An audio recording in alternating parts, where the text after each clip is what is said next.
at a high-ranking position, be a minister or be a president, or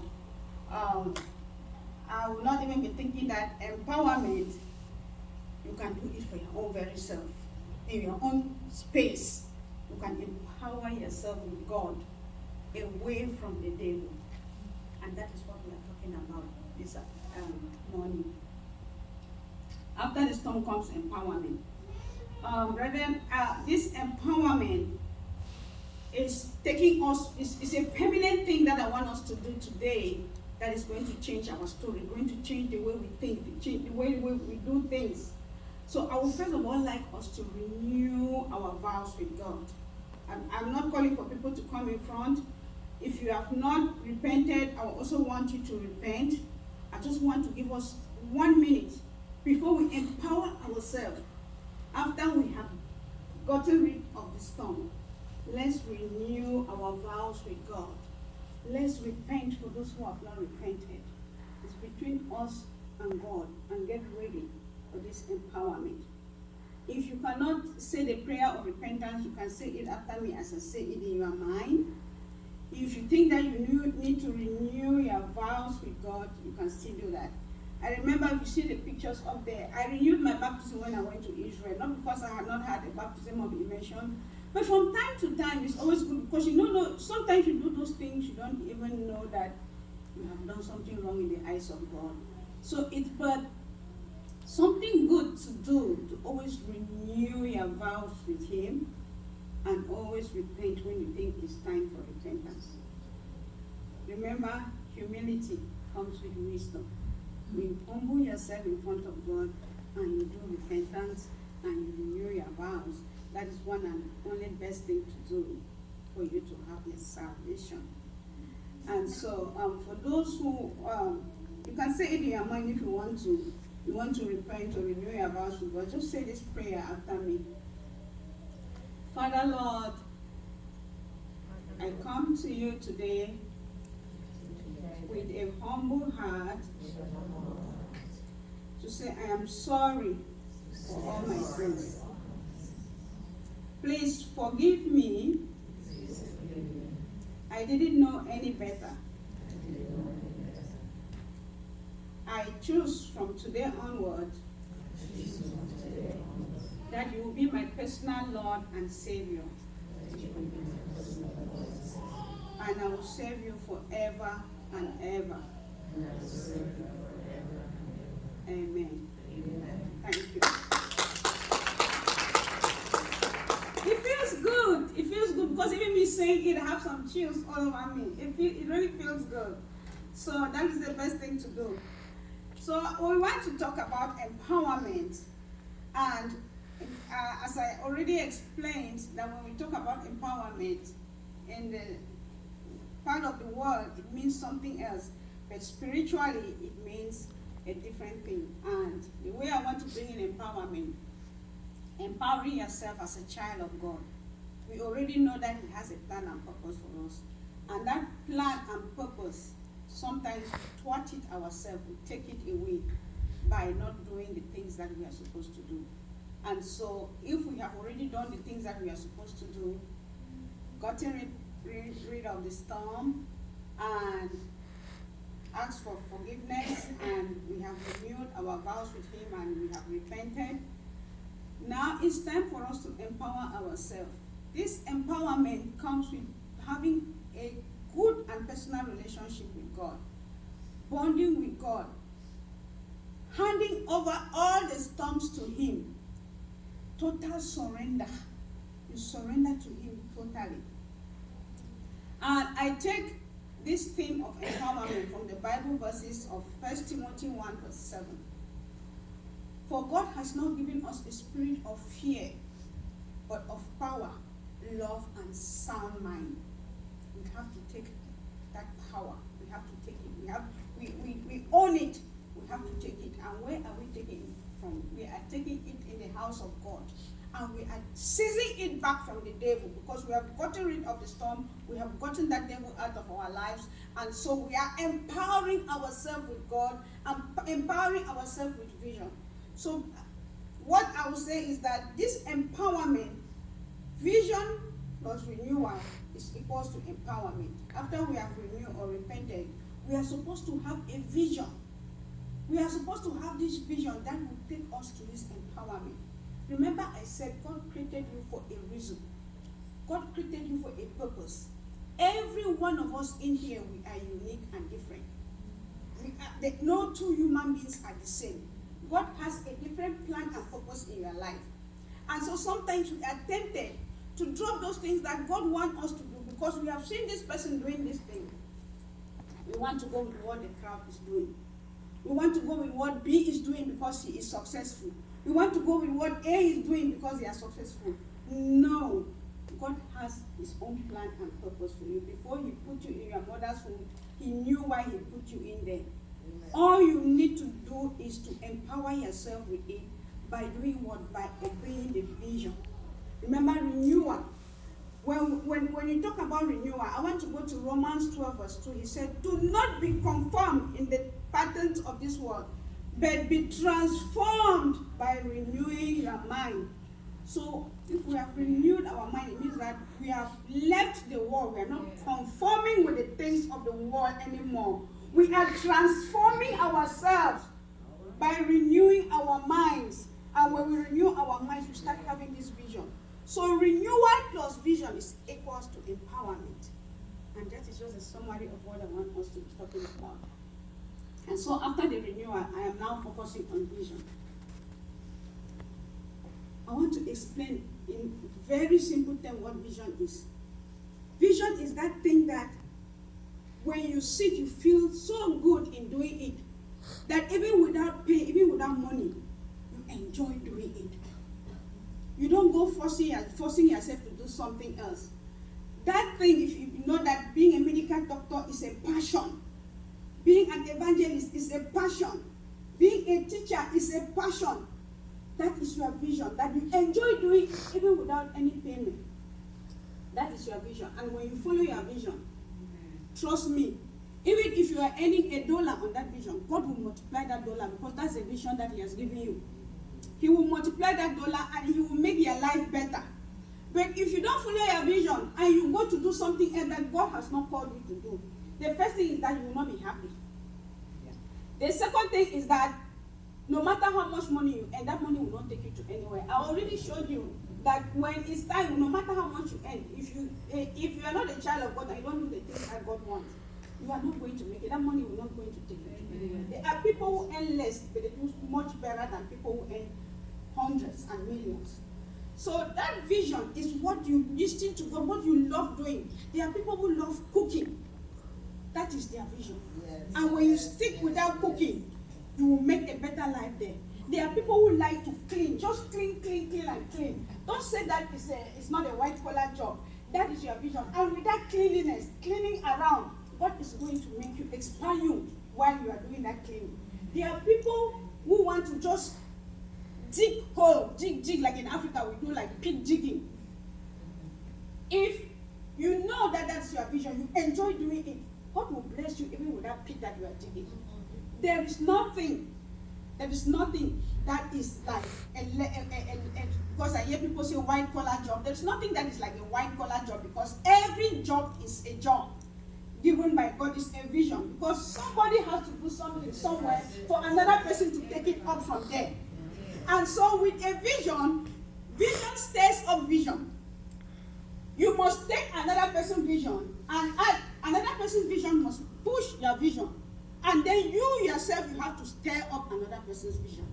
And so vision is that thing that you love doing. You have passion for it. That when you sit, you want to do it. And God is going to bless you with it. When you listen to God, you get rid of the storm.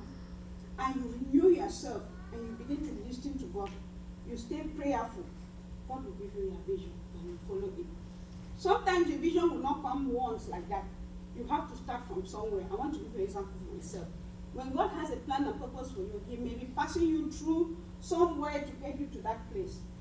That is a process for your progress. He started with me as a teacher. When I was growing up, the first thing when you asked me, what do you want to do when you grow up? Oh, I want to teach. So to me, I know that I was going to be a teacher and I was going to die a teacher. time went on, I became a nurse. God has a plan and purpose.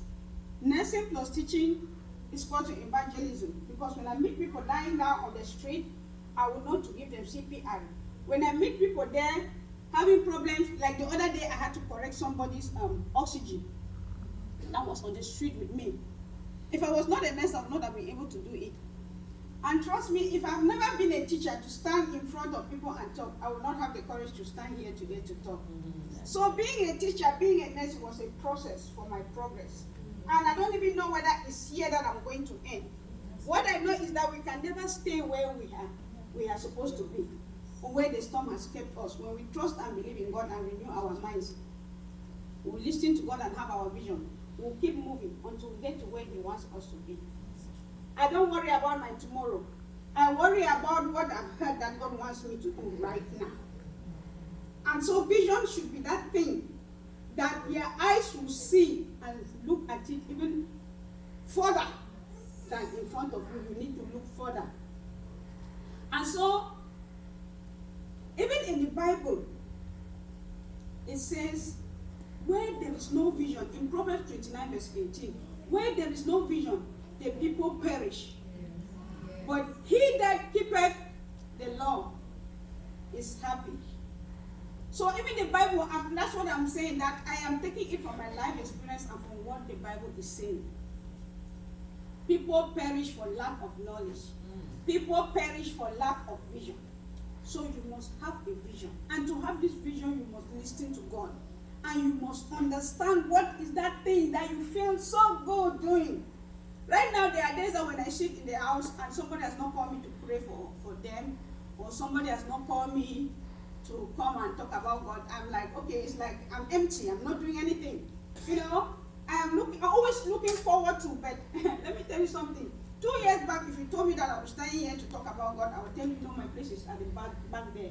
I need to go back to the nursing home, or I need to go back to the classroom and teach. That is where I am. I was trying to put a period, but you know, the good thing is that I trusted God. I kept renewing my vows with Him, and I kept moving on, and He kept speaking to me, and He kept taking me to the place where He has His plan and purpose for me. So vision has nothing to do with age. Vision has nothing to do with the stage. Every stage in your life will have a different vision until you get to where God wants you to be. Right now, sometimes when I feel sick, I'll say, get thee behind me, pain, because I know it's not time for me to die. I have not fulfilled my vision, the plan and purpose that God has in my life. That is the empowerment that you have. That is the empowerment that you should have for your own self. That you can command anything in yourself and you will go away. Sometimes when men and women of God pray for you, they deliver you, they have given you the opening. They said, you are now given the power to be empowering yourself with that prayer, fulfilling your vision, listening to God and doing those things. You cannot run every day back to them to tell you what's your vision, or to ask them questions, or to ask them to pray for you. Even in the book of Matthew, chapter 12, it says that when you have your deliverance and you move away, when a man of God delivers you and you go away, and you don't stay in prayers, you don't stay connected to God, when that demon that has come out of you goes to the world to look for the next person to devour and they don't see, they will turn around and say, let me go back to my master and see if my master has an opening for me. Do you know that when they are coming now, they are not coming alone? Because they already know that they have an obstacle that destroyed them the first time. So they are coming now well fortified. And as they are coming fortified, they are coming like 7 times. That's what the book of Matthew says. They don't come back 7 times. And when they come back 7 times, they will devour you. They will destroy you. The storm will be stronger, more than ever before. And so if you want to realize this vision, you have to stay in prayers. You have to stay connected to God. You have to do the things that He wants you to do. And with this vision, you have confidence that the will of God will be fulfilled in your life. That even when you die, you will leave a legacy for your children and your children's children. So what is this vision all about? There are things that I want you to know when it comes to vision. A man without vision is a man without a future, and a man without any hope, and they will always want to return to their past. No matter who you are, where you come from, what's your culture, what's your race, God's plan for you is unique, such that no one else can accomplish that plan except you. And so you are wonderfully and fearfully made. And you have to get that empowerment in order to realize that vision. You just need to obey, listen, and follow God so that you can have a unique vision. Without vision of the future, life loses its meaning. Try to see further than your eyes can look. Then you will know that you are following your vision. The things that you are not able to see today with your naked eyes, you must have your vision eyes that will be seeing. They see, they feel for you, they tell you what to do. You pursue them, you persist, and don't give up. A visionless life is a poverty-stricken life. The most frustrating people here on earth are people without vision, are people without dreams, are people without hope, are people who don't have faith, and they are trusting for something yet to come, something bigger and better to come. That is what I'm talking about. I want to assure you that you are like a designer. You are not just an ordinary human being. Every one of us, God has designed us in a very special way. That you don't need to settle for less. When you don't settle for less, you are empowering yourself and you are pursuing your vision. And so, through trying to follow your vision, you just need to obey the passion that you have. When you obey this passion, what the next thing for you to do is not to give up. Don't listen to anybody who is stopping you out of your vision. Don't listen to anybody who is stopping you out of this passion that you have. Your heart is bubbling. I want to do it so fast and do it very well. And I know I can do it. And somebody is trying to talk you out of it. Don't listen. Persist. Don't give up. Follow your vision. And everything that God has planned in your life will come to pass. You will not only leave a legacy as you live. You will leave it for your children and your children's children. That is what you want to do. So when you have this vision, after you renew yourself, you are empowered. You got the control, you got everything in your hand. The remote is in your hand that will control your life, and nobody else has to tell you what to do. How to fulfill your vision is knowing what you want, why you want it, and knowing what potentials you have, and then you say yes to it, and you do it. Somebody just loves to sing. If that's your vision, go for it. It will take you to places, but then you have to start from somewhere. But the most important thing for you is not to give up. Renew your mind, brethren. Having a vital connection with God. In all boldness, connect and realize your vision. When you empower yourself, then your vision will be fully realized, because you will not listen to the negative things. You will not vote for distraction. You will not be part of the world. You will just be going and you find yourself where you are. I told you, you don't even need to worry, because if they had told me 2 years back that I was standing here, I would tell you, no, I love giving donation in orphanages, just, supporting people who are out there. So, oh no, that is for men and women of God. Oh goodness, forgive me. But today I am that one woman of God that people too will also be saying that, oh, no, it's that woman of God. Yes, that is the God that we are serving. The only thing is to connect and to follow that vision.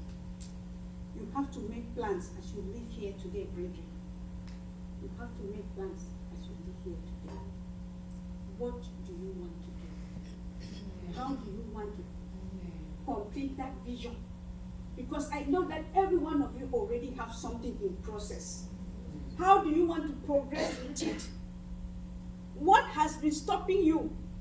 What is that thing that has been pulling you back that you have not been able to realize your vision? Start asking yourself, taking it one after the other. I get rid of you. I get rid of you. I don't want you. I don't want you. When you start doing it that way, you will realize that your vision will be fulfilled. You have to start making plans. You have to start making plans and overcome everything that is around you. Amen. Let me tell you something. Vision will not come without problems. When you are set and empowered and ready for your vision, there are things that will distract you from left to right, trying to talk you out from that vision, trying to make you not to follow your vision. Remember, I told you that the devil never gives up, but we are the ones that give up on God. But when we stay persistent with God, then we don't give room for the devil to come in and change our minds. We don't give room for the devil to come in and change our minds. And you keep pursuing your vision, because when it's time for you to pursue your vision, that devil will be coming in and say, you are not even worth it. You cannot even do it. Who are you? Who is even going to listen to you? Hi, I remember when I started writing my book, and God was telling me, this is what you have to do, this is what. It was complete instruction. When I picked up that paper and I started writing, something will be telling me, who is going to read that nonsense? You are not even worthy. You are not even, where are you coming from? People have been writing books. What are you trying to do? I will drop the paper. Brethren, it took me a long time. It took me a long time, but it's only that I didn't give up. I kept persisting. But let me tell you, that force is always there to pull you back. Yes, it is. Don't give in to that force. Persist. Insist. And tell God that you want to. Hang on to God. And when that devil comes around, God is going to get rid of and let you continue with your vision. That is how I finally was able to write the book. That is how I finally was able to stand here and talk. Who is going to listen to you? What that your story is worth nothing. Is that any story? But I remember everywhere I go, I bless people. And why do I bless people? Because I didn't give up. Because I didn't give up. I didn't listen to all those distractions. I remained persistent. You have to make a plan. A plan that nobody will destroy for you to be able to make it, to get to your vision. I told you that it's not easy.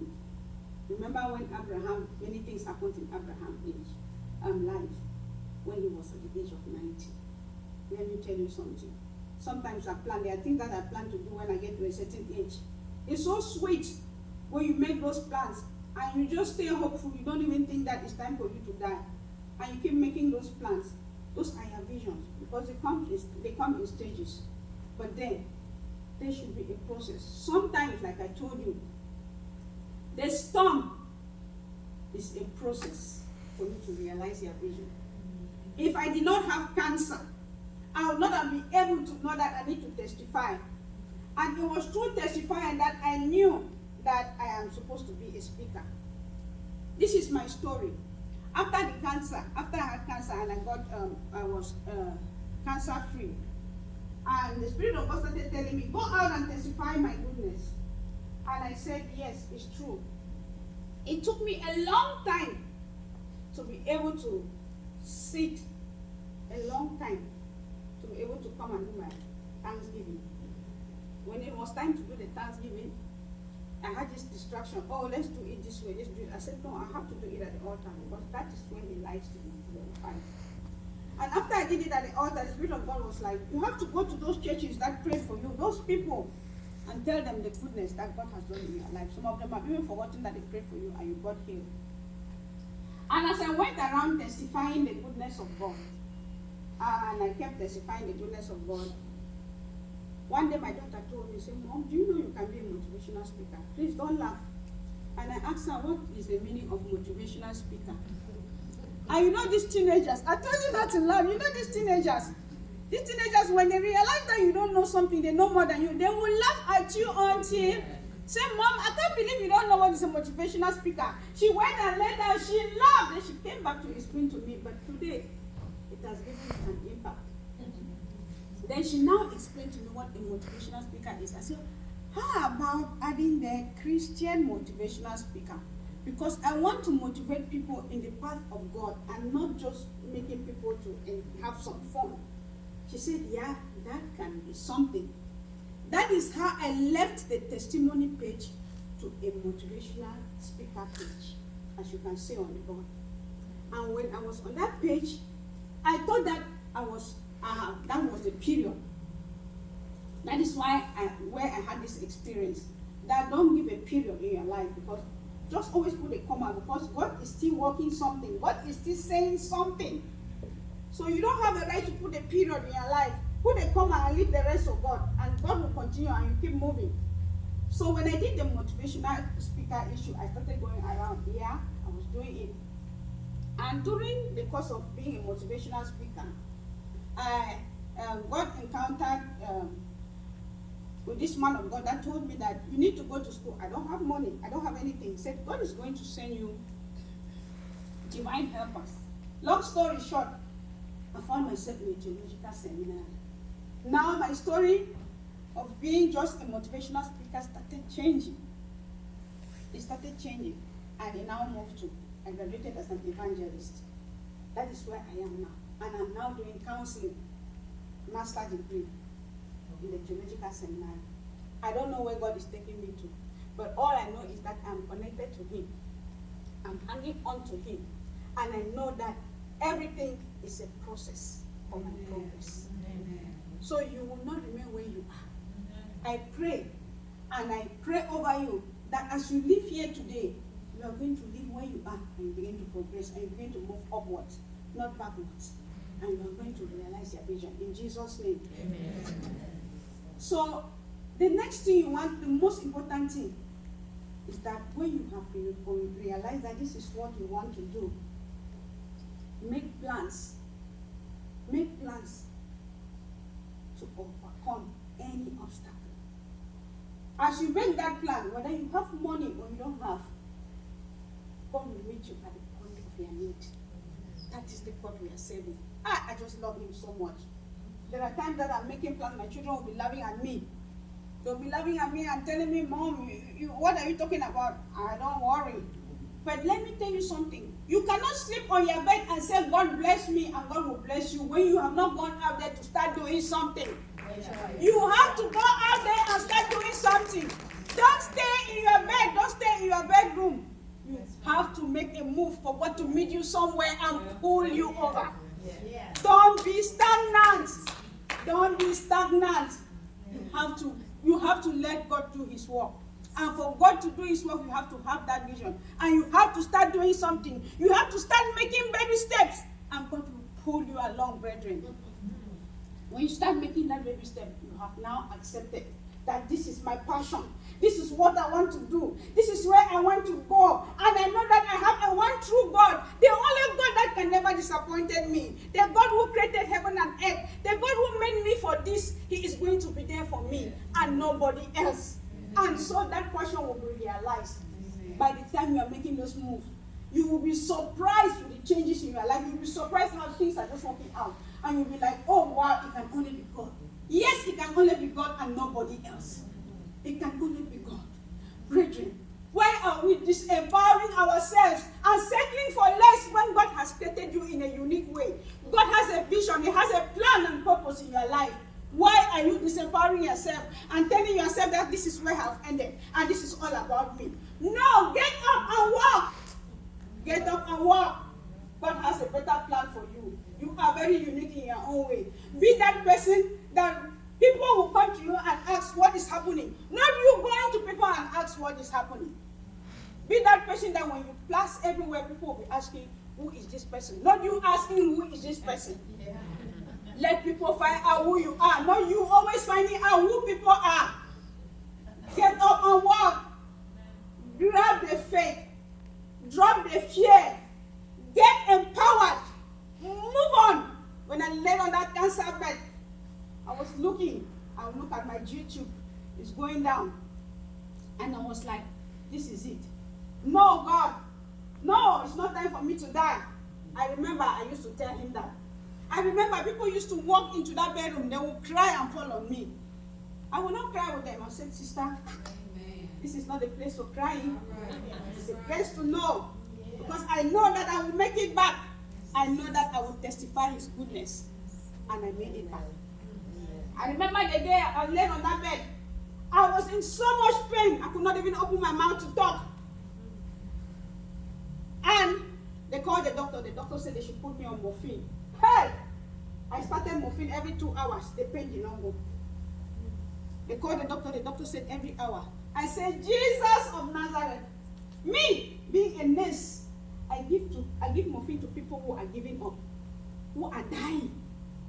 That is my experience in the nursing home. Now, they are asking me to take morphine every hour. I rejected it. I said, Father, this is not for me. I was in so much pain as I was talking and crying. My daughter walked into the room. Hey, Mom, you are crying. What's going on? I couldn't tell them anything, but I was so much pain, I couldn't even open my mouth. She called her sister. I said, come, let's pray for Mom. Mom is studying. At that time, I had already disconnected my YouTube and I put it in. I was asking so many questions. I don't even know what I was doing. My God, my God, my God, my God. There's something that Miss Kelly always says that you train your children how they should grow up or whatever. Yeah. I just love, when I read it, I just love it so much. Thank God that I had trained them. They knew how to pray. They laid their hands on me. Today I've never heard that kind of prayer from their mouth. But you know, sometimes when that time comes, God will use somebody to cast out that demon out of you. They laid their hands on me and they prayed. Brethren, as I'm talking, that morphine stayed on that spot until dust fell on it and never took it again. I fell asleep and I got up the next morning. I felt very different. I never gave up. I persisted. And when I got up, I told them, I said, do you people know that I will be a star one day? They laughed when I fell down.